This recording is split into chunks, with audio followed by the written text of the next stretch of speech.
Bom dia, bom dia, bom dia! Tudo bom com vocês? Por aqui tudo jóia!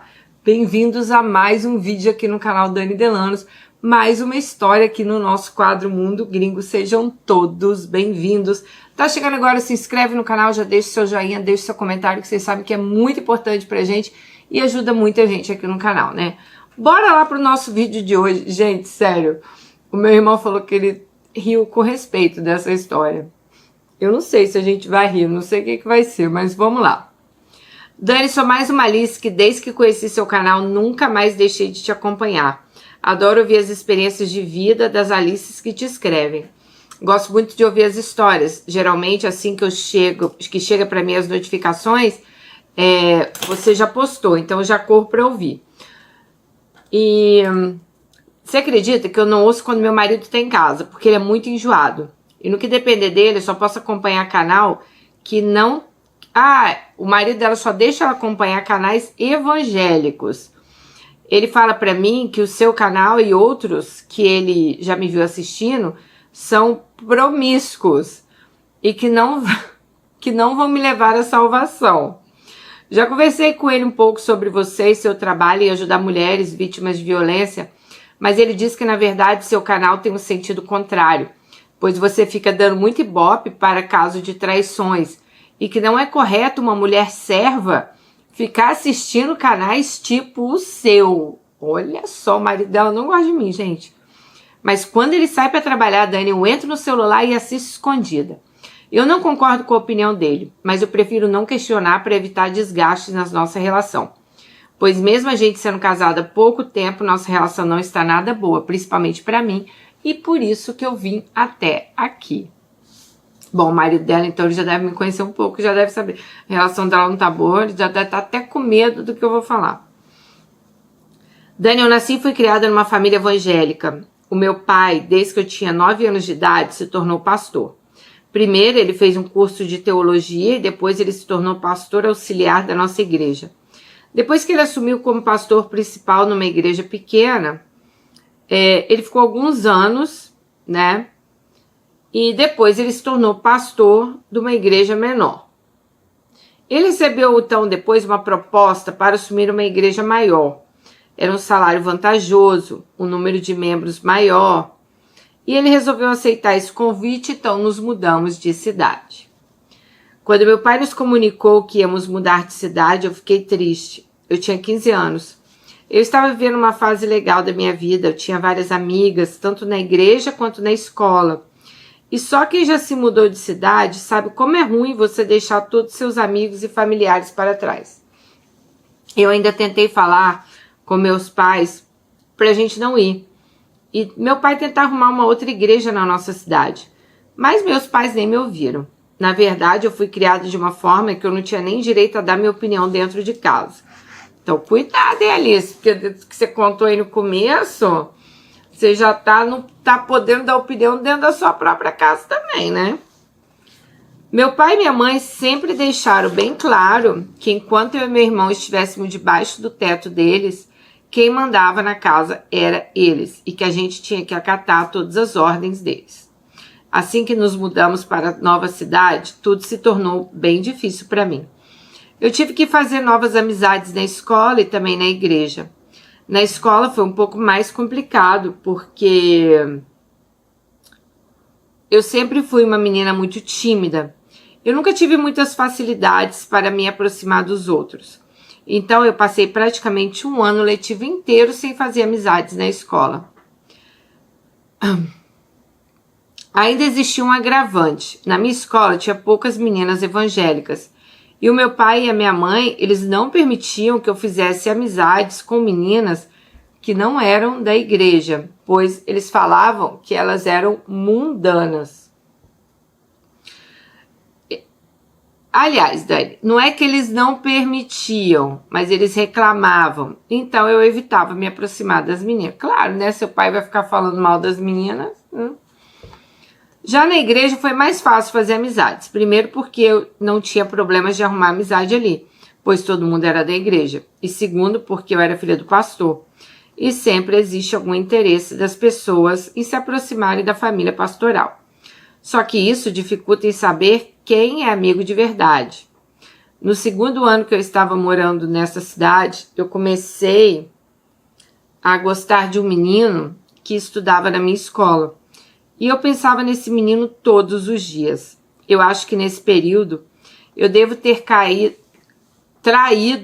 criado uma obsessão nele, pois eu não conseguia tirar ele da minha cabeça. Só que eu sofria muito, pois eu sabia que jamais a minha família iria permitir que eu me relacionasse com ele, pois ele era católico e a minha família é extremamente evangélica.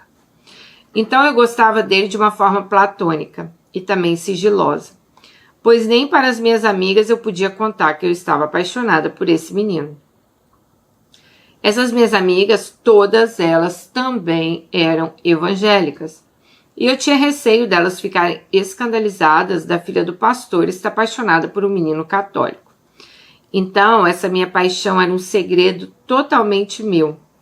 Depois de um tempo que eu estava apaixonada por ele, eu viajei com a turma da minha escola para uma excursão, e ele também foi nessa viagem. Ali ele se aproximou de mim, e com essa aproximação dele, o meu sentimento só foi aumentando. A gente conversava muito, mas eu não deixava, ou pelo menos tentava não transparecer que eu estava gostando dele. Primeiro pela questão da religião, e segundo porque eu achava que ele jamais ia sentir algo por mim. Pois as meninas da minha sala usavam roupinhas modernas e eu usava saião, sem maquiagem. Meu pai falava que isso não era coisa de menina serva, usar maquiagem. Então eu não me sentia nada atraente, principalmente em relação às meninas da escola, que eram bem moderninhas. Eu me achava com uma cara de senhora. Depois que eu me casei, Dani, eu comecei a mudar um pouco meu estilo. Então acho que agora eu tô mais moderninha. Bom, mas voltando esse dia que voltamos da excursão, esse menino pediu para sentar do meu lado durante a viagem. E nesse dia meu coração parecia que ia sair pela boca. Eu estava muito nervosa. Ele então começou a se abrir para mim, disse que tinha um tempo que gostava de mim e me perguntou se eu queria namorar com ele. Mesmo morrendo de vergonha, eu disse a ele que eu também gostava dele, mas eu não podia decidir isso sozinha, pois eu tinha que conversar com meus pais. E eu disse a ele que assim que eu criasse coragem para conversar com meus pais, eu responderia se a gente podia namorar ou não. Ele achou minha resposta estranha, me questionou se eu não podia namorar. Eu disse que nunca tinha namorado. Ele então disse que ia aguardar eu conversar com meus pais. Dias depois, criei coragem e conversei com meus pais e disse a eles que eu estava apaixonado por um menino da escola. A primeira coisa que meu pai falou é que eu era muito nova para me apaixonar. Respondi a ele que eu tinha 17 anos e que as meninas da minha idade já namoravam. Ele disse que mesmo assim ele não concordava. Disse que só aos 18, que eu esperasse. Quando ele respondeu isso, eu perguntei a ele se quando eu completasse 18 eu ia poder namorar com esse menino. E ele me perguntou se o menino era evangélico. Eu disse que ele era da igreja católica. Meu pai quase surtou, Dani, quando eu disse isso. Disse que eu daria o maior desgosto para ele se um dia eu namorasse com alguém que não fosse da nossa denominação. Ai, gente, eu acho tão surreal essas coisas, mas ok, né? Eu sei que existe. Mas eu acho muito surreal isso. Eu então desisti de insistir com meu pai. Depois de alguns dias dessa conversa, procurei o menino e disse que meu pai não tinha deixado a gente namorar. Por alguns motivos, depois que eu falei os motivos, ele ficou meio que debochando da minha cara. Dani, depois dessa negativa do meu pai, comecei a trabalhar dentro da minha cabeça para tentar esquecer esse menino.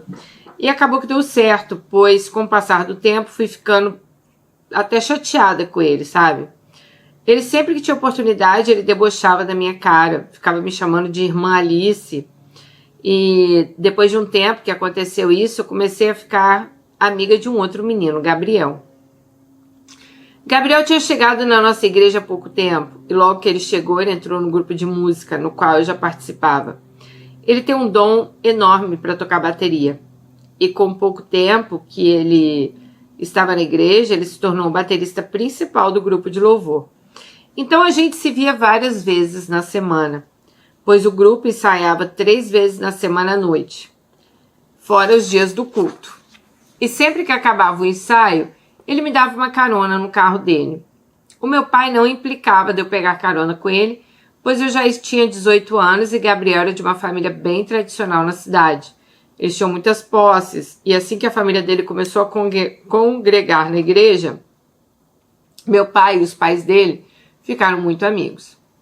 Dando um dia estávamos numa pizzaria depois do culto com alguns amigos e Gabriel sentou do meu lado e disse que queria conversar comigo, pois ele disse que estava alguns dias agoniado para me falar uma coisa. No primeiro momento eu achei até que era alguma fofoca, mas quando saímos da pizzaria ele me disse que estava apaixonado por mim. Na hora que ele disse isso eu fiquei até confusa.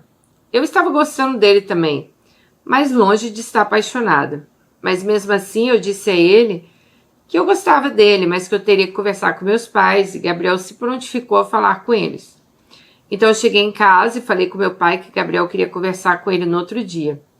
Como Gabriel ainda estava na porta lá de casa, ele falou que Gabriel podia entrar para conversar. Então Gabriel falou com meu pai que estava gostando de mim, e que ele queria namorar comigo.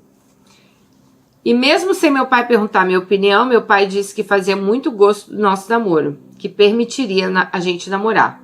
Só que era pra gente lembrar que sexo e outros contatos físicos era só depois do casamento. Começamos então a namorar, mas conforme meu pai nos pediu e a nossa religião determina, não tivemos contato de cunho sexual. A única vez que tivemos alguma coisa nesse sentido foi um dia que fomos no cinema e o clima começou a esquentar entre a gente. Gabriel acabou passando a mão nos meus seios. Nessa hora eu fiquei arrepiada. Mas a minha consciência pesou muito e eu pedi a Gabriel para não fazer aquilo. Ele me pediu desculpas e disse que estava envergonhado da atitude dele, que o inimigo tinha usado ele para ter aquela atitude comigo. Mas ele me... Então ali ele nunca mais me tocou nos 2 anos de namoro. Então, para vocês entenderem a parte que vai chegar dessa história, ela nunca tocou no Gabriel e ele passou a mão no peito dela nesse dia do cinema e nunca mais encostou nela, tá? Bom, claro que eu comecei a sentir tesão, né? Entrei já em sites eróticos antes durante esse namoro. Ela falou que viu sites eróticos e ela falou que ficava imaginando como que ia ser quando ela se casasse. Dani, eu via aqueles pênis enormes e ficava louca de tesão. E ficava imaginando como seria Gabriel fazendo sexo oral em mim. Eu via aquilo e depois eu chorava de arrependimento por ter entrado nos sites. Minha consciência acabava pesando. Dani, bom, então ela e Gabriel se casam, tá? Aí chega o dia da lua de mel. Dani, no dia da lua de mel, eu tive a minha primeira decepção no meu casamento. A gente passou a primeira noite num hotel na nossa cidade e começamos a nos beijar, né? Eu tava doida de tesão, então tomei a iniciativa de passar a mão no pênis dele. Gente, eu vou rir com respeito. É porque do jeito que ela contou aqui, ficou até engraçado. Porém, quando eu coloquei a mão por cima da cueca dele, eu tomei um susto. Eu mal conseguia pegar no pênis dele de tão pequeno que era. Eu não tinha a menor experiência, então eu achei, sei lá, que tava mole, né? Mas quando ele tirou a cueca, eu constatei que o pênis dele era muito pequeno e estava duro. Tava ereto, só que era muito pequeno. Gente, não tinha 10 centímetros. Eu fiquei Ai, seu marido já não gosta de mim, Alice. Eu fiquei...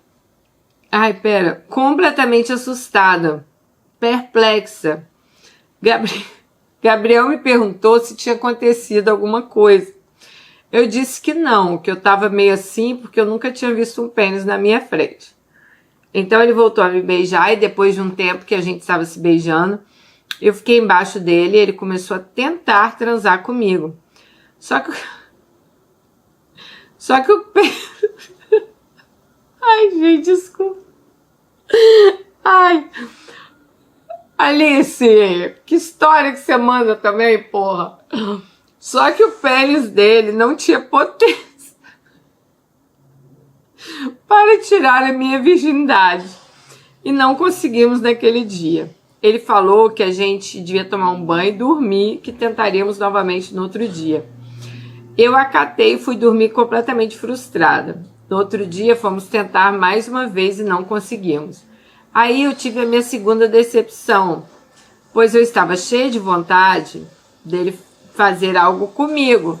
E lembra que eu tinha visto os sites eróticos, né? Eu tinha visto sexo oral e falei com ele, você podia fazer um sexo oral.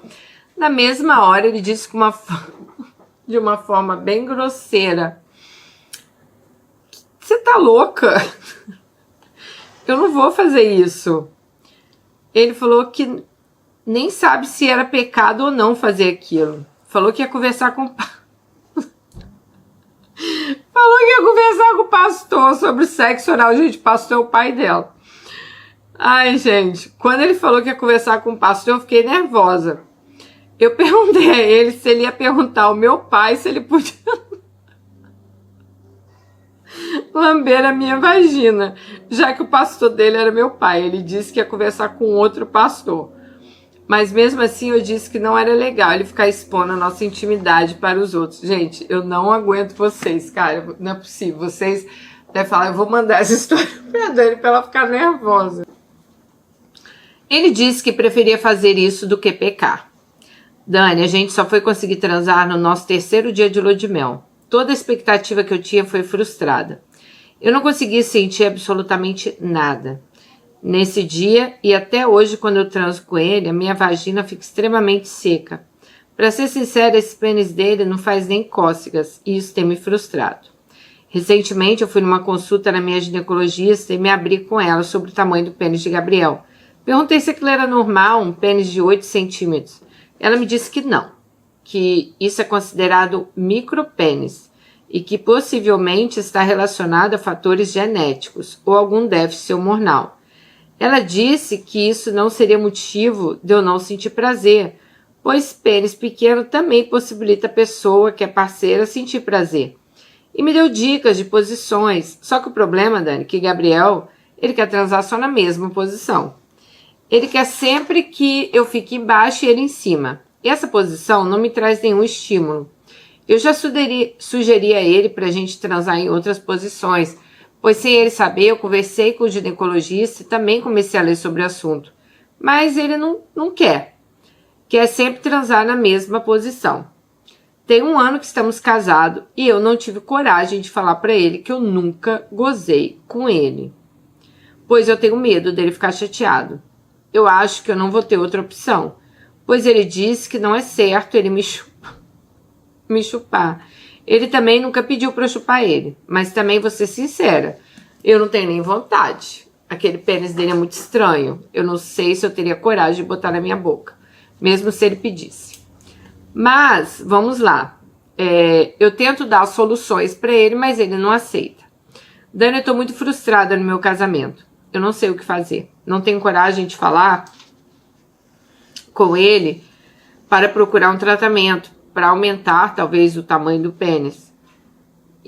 Ou para ele começar a ler sobre posições. Eu não quero passar o resto da vida sem sentir prazer. A verdade é que eu já estou até arrependida de ter me casado. Não só porque o pênis dele é pequeno, mas também porque Gabriel às vezes parece ser mais conservador do que meus próprios pais. Mas minha família jamais ia me perdoar se eu me separar, pois para eles casamento é algo eterno. Recentemente eu cometi um pecado e me masturbei. Uai, é pecado? Assisti um vídeo, mas bateu uma crise de consciência e me arrependi. Dani, será que eu vou ter que aprender a conviver eternamente com essa frustração? Eu nunca vou conseguir chegar ao orgasmo com meu marido. Eu tô tão triste, tão frustrada, decepcionada. E eu não sei o que fazer. Até porque eu casei com o Gabriel sem amá-lo de verdade. Então acho que eu fiz besteira em ter me casado. Ai, gente, me ajuda. Ai, Alice, olha, gente, eu tô rindo, mas é uma situação frustrante mesmo, né? Olha, por isso que eu falo, assim, eu não gosto de falar muito das coisas que eu nunca passei, sabe? Então, assim, eu não cresci numa religião, assim, ultraconservadora igual a de vocês, né, né? Então, eu imagino quanto deve ser difícil para você. Bom, mas vamos lá, alguns pontos que você colocou aqui. Eu acho que você tem que ser sincera com o Gabriel. Se você quer salvar o seu casamento, querida, você vai ter que ser sincera com ele. É sentar e explicar, olha, Gabriel, você tem um problema. Vamos solucioná-lo para o nosso casamento dar certo, né? Porque você não pode ficar com um cara... Não, agora é sério, gente. Um cara, você nunca gozou com ele, nunca teve prazer, um cara que não te dá prazer. Já falei 1000 vezes, não acho que sexo seja a coisa mais importante do casamento, mas, porra, é importante, entendeu? Então, não é algo também que você possa deixar pra lá, né? Aí tudo é pecado, fazer uma posição é pecado, chupar é pecado, fazer isso é pecado, fazer não sei o que é pecado.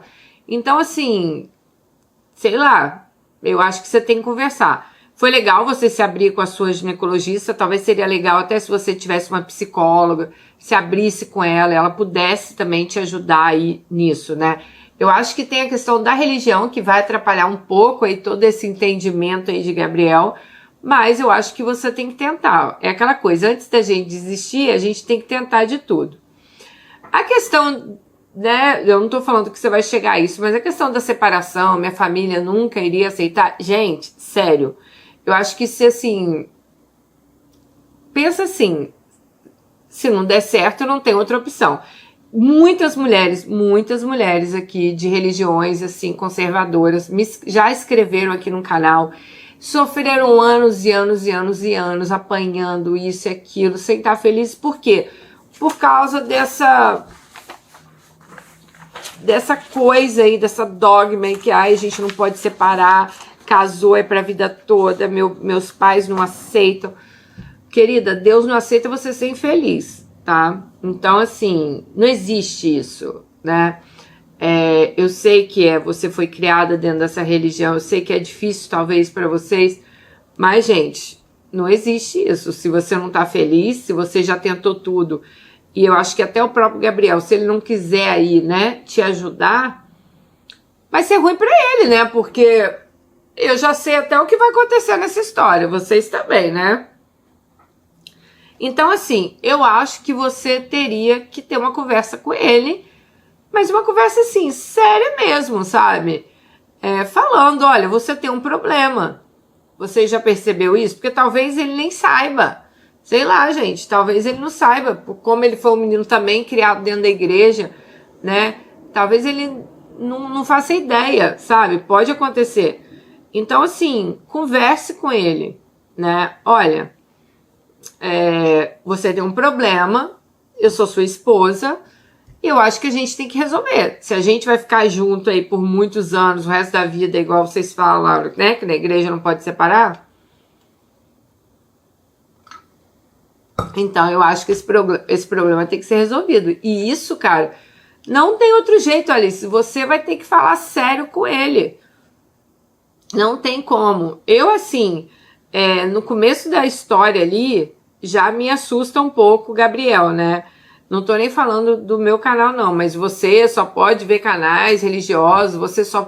Então, assim, é meio habitolado também a cabeça dele, né? A cabeça dele é 100% ali habitolada dentro da igreja. E isso me assusta, sabe? Porque quando as pessoas são assim, elas não aceitam também que as outras pessoas falem nada com ela, né? Ele vai sempre achar que ele tá certo, que, né, ele segue ali a religião, que a religião fala. E, sinceramente, eu vejo que você é uma mulher mais aberta, sabe? Eu acho que você, apesar de ter sido criada dentro da igreja, né, talvez igual a ele, mas eu acho que você tem uma mente mais aberta. Então eu acho que vai chegar uma hora que isso pode atrapalhar muito vocês, tá? Então, assim, se vocês não conseguirem se acertar agora no começo, amiga, é só ladeira abaixo depois. Então já começa a conversar com ele, já começa, sabe? Começa aí pelo problema que vocês estão, né? sexual aí de vocês, explica para ele, olha, Gabriel, minha médica falou isso, isso e isso. Ele não ia lá se abrir com o pastor, você se abriu com a sua médica, entendeu? Então você fala, olha, minha médica me explicou isso, isso e isso, tem posições que a gente pode testar, tem isso, tem aquilo, né? Então eu acho que vocês vão ter que ter uma conversa séria aí. Gente, deixa aí nos comentários, talvez vocês que sejam da igreja também, porque eu sei que tem muitas meninas da igreja que me seguem aqui, talvez possa até dar um conselho melhor a ela, né, do que ela fazer nesse sentido, porque sinceramente é muito complicado, porque muitas coisas que eu posso falar aqui, pode ser que ela nem possa, né, fazer. Claro que não é só o pênis aí que dá prazer, óbvio que tem gente que tem um pênis maior, pênis menor, e é porque pênis menor não dá prazer? Não, não é isso, né? Mas igual a sua ginecologista mesmo falou, tem posições diferentes, tem sexo oral, tem vários tipos de coisas, tem brinquedinho que vocês podem usar, tem um monte de coisa aí que poderia trazer muito mais felicidade aí pra você, entendeu? Mas que eu também não acredito que Gabriel vai nem querer ouvir falar disso. Então, talvez as meninas aí que sejam da igreja, talvez possam te dar um conselho aí, talvez até melhor do que o meu, tá bom? Alice, volta aqui quando você resolver essa situação, conta aí o que vocês resolveram. Beijo pra você, espero que tudo se resolva. Seja feliz.